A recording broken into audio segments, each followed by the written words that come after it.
Well, hello and welcome to this week's hashtag Toe to Toe with me, Andy Scott. And I'm glad to say that we're joined by super middleweight Craig the Spider Richards. And next to him, Beetlejuice Spencer Fearon, our boxing historian. Good to see you. OK, let's get into some questions that we've been sent in. We've got plenty to get through this week, so I'll crack on with it. Number one from Ryan Jenkinson. Thoughts on the Quigg move? I think it's a good time to challenge himself. So those of you that don't know, Scott Quigg has left Joe Gallagher after 6 years together and he's joined up with Freddie Roach in LA. What do you think about that, Spencer?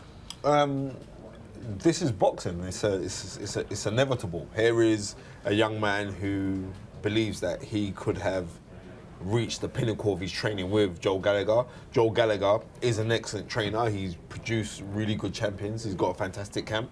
But maybe he feels like, look, we're getting a bit long in the tooth here, and I need to expand. So his expansion would be, who does Joe Gallagher look up to?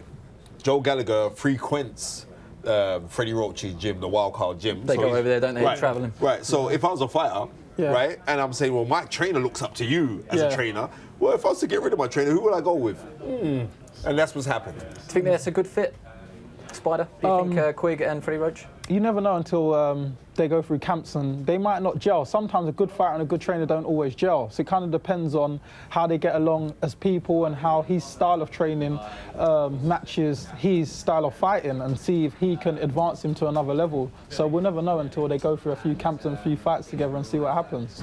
Yeah, well, I think everyone can say well done, Joe and Scott. They had a good relationship all the way from British title all the way through to boxing for unification fights against Carl Frampton. So on pay-per-view, how big is that? Well, good luck to him, really. He's 28, so why not? Let's move it on. Obviously, Scott Quigg's going to go and base himself in LA. David Haye has been training in Miami. Sam Horsley. Do you think David Haye is actually training behind the scenes? I'll go to you, Craig, on that one. Yeah, of course he is. You've got 24 hours in a day. He can sleep 8 hours. People see him partying for like 1-2 hours. He's got the whole day to train. So he could be training 10 hours a day, and then you're just seeing him partying for an hour or two. So of course he's training. He's not silly. He's been in the game for a very long time. He ain't going to make that mistake. He ain't going to overlook his opponent. He knows what he's got to do. The Floyd Mayweather model. Everybody thinks I'm partying, but he's working hard behind. He has to be. Have you seen the pictures he's put on his Instagram? He's in great shape. He has to be. Than Jack the Ripper. He's in incredible shape, and you cannot get that shape if you're not training. He's training. But what David Haye's doing, I think he's trying to do mind tricks on the other side, because he said when he said to Tony Bellew, look, I could party every night and then turn up and still knock you out. So I think he's just trying to play mind games. But what I do know is that Dave Coolwell and Tony Bellew are not fooled. They know David Haye's training and they are preparing for the best David Haye. Also, Shane McGuigan, one of the best young coaches that we've got, I'm sure that he wouldn't put himself in a situation where David Haye was dictating the camp. I know that. Well, I don't think so. And this is no disrespect to Shane. I think Shane's an excellent trainer, but I still think he's young. David Haye's wildly experienced in this game compared to, and David Haye's relatively young himself, right? So David Haye could be saying, look, I'm the boss here, and this is. I think he's got a different relationship to Shane and Carl Frampton to how Shane has with George Groves and how Shane has with David Haye. I think it's a different relationship, different mechanics.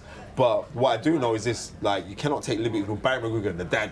You can't take liberties. So if that was happening, then I know for a fact that the dad would impose. We know the answer. He's training hard. Yeah, we can all agree on that one. Yeah. Another one on David Haye from Daniel Davidson 2. Does David Haye really believe the attitude he's taken will win him new fans? Hello, what attitude are we talking about by what attitude? Well, I mean, you're talking to me as if I'm Daniel, which is weird. Well, yeah, that's right. All right, you do look a little bit like him. Yeah, I've seen the guys on Twitter, I've seen his pictures, right? No, I'm saying this. Why does anybody think David Haye has not changed? Yes.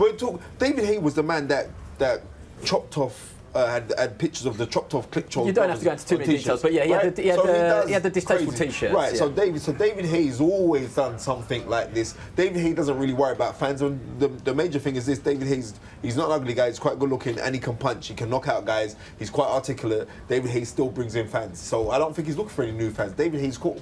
You seem like a nice guy, Craig. I don't think you're going to threaten us or anything like that. But can you see how controversy sells? Yeah, he's done that because it's going to get pay-per-view sales in. Because when you're like that, a lot of people might now want to see you lose. They're going to tune in just to see Tony Bellew knock you out, which his pay-per-view goes up, which means he gets more money. More money. So it's very clever on what he's doing. Yeah. Agreed. Real boxing fan at realboxing_fan. How many rounds will Haye Bellew last? It surely can't go the distance. As soon as you say it surely can't, that starts to make me think that it'll go the distance. But I mean, realistically, two big punches, and they both said they're going to knock each other out. We aren't expecting it to go the distance in reality, are we? Well, I'm not being fooled by anything like that, because boxing has a way of when you get two guys that can punch. When two guys that can punch, but they know boxing and they know ring generalship, they know how to guide around the rings. When you get two class guys fighting each other, you don't really see one or two rounds, unless you're going to get a Hagler Hearns where they just they put everything on they put ego and go at each other. Otherwise, you don't really get that. Fights get drawn out, and especially I know Tony Bellew has to go in there with a game plan, because as George Foreman famously says, you cannot follow a puncher, so you can't walk into the you got to break trajectory lines, you got to use peripherals on the ring. If it goes like that, it's going to go a little longer. It's not going to go on a quick knockout. I won't ask you to put a prediction because you might upset someone, but what sort of fight what's your prediction? What sort of fight do you expect? I think that it's going to be a short night. I don't think it'll reach the halfway mark. I believe that they're going to come out, have a look at each other for a while, then Tony Bellew's going to think, well, it's a puncher's chance here. He's going to go for David Haye. David Haye's not going to just get on his back and run for the night. So it's going to be a train crash and someone's going to go. I like the sound of that. Okay, Paul Altai. Paul, I hope I'm saying that right. Who in the weight classes around him do you think can beat Lomachenko? Spencer. No one. Who in the weight classes around him? Well, I say weight class around Maybe him. we could say who's his biggest threat. Him versus Linares, I wouldn't mind seeing that fight. Him versus him, £135. right. Him versus Mikey Garcia, maybe. I can't seriously. I weren't hating on Lomachenko, but Lomachenko now is just, he's head and shoulders to do what he did against Nicholas Waters. And I'm not saying just beat up Nicholas Waters. Axeman, he made Nicholas blunted Waters. The Axeman. Yeah, he made Nicholas Waters question himself and then quit. Yeah. Wait, that's Jamaicans. Jamaicans don't do that, right? And that's what you did. So that is like, no, that guy is something spooky. He's from the Matrix. I can't see no one. He's Agent Smith from the Matrix. Yeah. No one can beat this guy. But is it all to do with how much he gambles? Because he's a super featherweight at the moment. Yeah. You know, if he's going to get beat, presumably it's because he takes on a big challenge, stepping up. Well, there was talk about him and Manny classes. Pacquiao, wasn't there? There was talk about maybe him fighting Manny Pacquiao at 140, him fighting Terence Crawford at 140. I think if he did that, then I think that could be a bit too much of a jump for him. But talent-wise, I would say that Lomachenko, right now, pound for pound, is easily top 3. If he fought Salido again, do you think play with him? Do you think this time around? He'd play with him. You got to think he fought Salido 2 fights in, Two right? fights in, yeah. 2 fights in, fights for a world title. Salido turns up, he's like Heavy. 10 pounds over. Yeah, it wasn't as much as that, but it was heavy, yeah. Come on. Like I said, Lomachenko is something special. He's a different class, Lomachenko. He is. When is the Nicholas Waters fight, what made me really see how good Lomachenko is, because Nicholas Waters is not a rubbish fighter. He's a very class fighter, and to do that to a world class fighter, it shows the levels. It's only we only really seen fighters like Floyd Mayweather do that to world class fighters in these recent years. Okay, well, good question though. Like this one as well. Yusuf Caesar. Again, hopefully I'm saying that right. Caesar. Yusuf Caesar. What is the biggest fight at 154 pounds if Brook moves up, if he beats Errol Spence? What do you think, Craig? Biggest fight at 154 would probably be Canelo Alvarez. Shake my hand there. That would be the WBO champion. Yes. Yeah, but I mean, that all depends on weight as well, because Canelo plays around with his weight. Yeah, he goes up and down and catch weights and whatnot. Canelo, good answer. Yeah. What do you think, Spencer? You agree with that? 100%. Not only that, but that would be a really big, juicy fight. And not only you'd want to gauge it for how Canelo would do against somebody who Triple G just beaten. So they'd have that benchmark. Kell Brook needs a big fight. What about, sorry to jump in on you, what about Liam Smith? Liam Smith versus for Kell Brook? I do, but Liam Smith... The reason I say that is because I'm a bit selfish, because we got to see them spar and it was brilliant. And I just think if you could capture the public's imagination, I know that probably doesn't fit into that category of the biggest fight, 154 pounds, but I'm selfish. It's still a good fight. Miguel Cotto, maybe? If he's in and around that weight again, I'd love to see Kell Brook against Miguel Cotto, but for the biggest, juiciest fight was going to make Kell Brook fantastic money, because he deals in big money now, baby, right? So therefore, that's the fight. That's the fight that I would like to see him against Canelo. Can't ignore the Amir Khan thing there either. I know Amir Khan's not going to fight Kell Brook at 154 Amir pounds. Khan's not going to fight anyone, is he? I don't know what's going on with Amir Khan right now. I don't think anybody really knows what's going on with the Manny Pacquiao thing. Yeah, That's not going to happen. Well, fingers crossed it does. Yeah, I would like to see that fight happen, but I can't see it. Okay, well, fair enough. Richard Gallagher. Broner looked special before he jumped to 147 pounds against Paulie Malignaggi, that is. Will we see the same Broner again? What do you think, Craig? Yeah, I believe we'll see that Broner again, but over time, he's going through some stuff. His head ain't focused completely. What stuff is he going through? He's going through a bit of depression. Okay. He just, after he came out of prison, he was going through depression. Floyd took him back under his wing. So he's kind of got him back in the motions of boxing and training. So it's really his first camp while he's working through depression for his fight. So you're not going to see the best of him in that situation. On that note, relating it to you, how difficult is it boxing on TV, where everyone's watching, where you can't afford to make a mistake, you can't afford to have an off night, where Broner's had 2 or 3 now, where we're all expecting him to show the sort of performance that got everybody to notice him in the first place, but he has a bad night and you know, we're all writing him off. It's all just about really the preparation. I think once you get under the lights on the TV, as long as you've done your work behind the scenes, you'll go in there confidently. I think it's only when you realise in the back of your mind you might not have done what you're supposed to be doing and training as hard. That's when the TVs come out, you might get stage fright. But it's all about your preparation. If you've done that, I think you'll be okay. Spencer, this is from Lindsay Jane.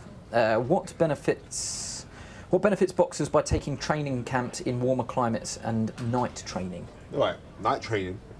Night training because you're actually going to be fighting in the evening time. So you acclimatise your body. You're acclimatising your body. But when you fight or when you train in warmth of heat, you got the sun rays. Sun rays give you vitamin D. Vitamin D makes you feel more revitalised. It rejuvenates your body, right?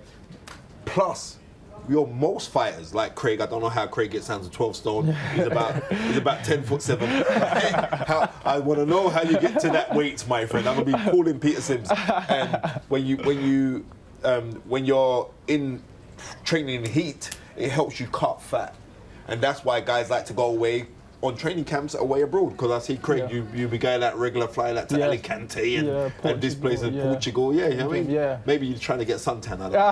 No, Brooke goes to Fuerteventura, doesn't he? Do you enjoy warm weather training, Craig? Yeah, it's a lot better because obviously it's enjoyable when you can just get out in the morning, run down in the heat and get your 10 miles or whatever out in the heat rather than running through the rain and the cold, etc. and worrying about getting illnesses. It's a lot better. You can just focus on your training. You don't have to worry about the weather or anything. You just get up and train and you get all the vitamins and etc. as Spencer said. Mikhail Kessler, he had a cold training camp, and actually Martin Power, back in the day when he used to go away with CJ Hussein to Finland, was one of the coldest training camps as well. See, like I don't get that. No, I couldn't do it. I don't get that. Give me the heat, man. Warm weather, unanimous, warm weather. Norman Barton, should Luke Campbell win this weekend, do you feel he'll get an IBF or WBC title fight this year, Spencer? Right, if he takes a WBC title fight for the WBC regular title, that would be against Mikey Garcia, right? If I was Luke Campbell, I'd swerve that one.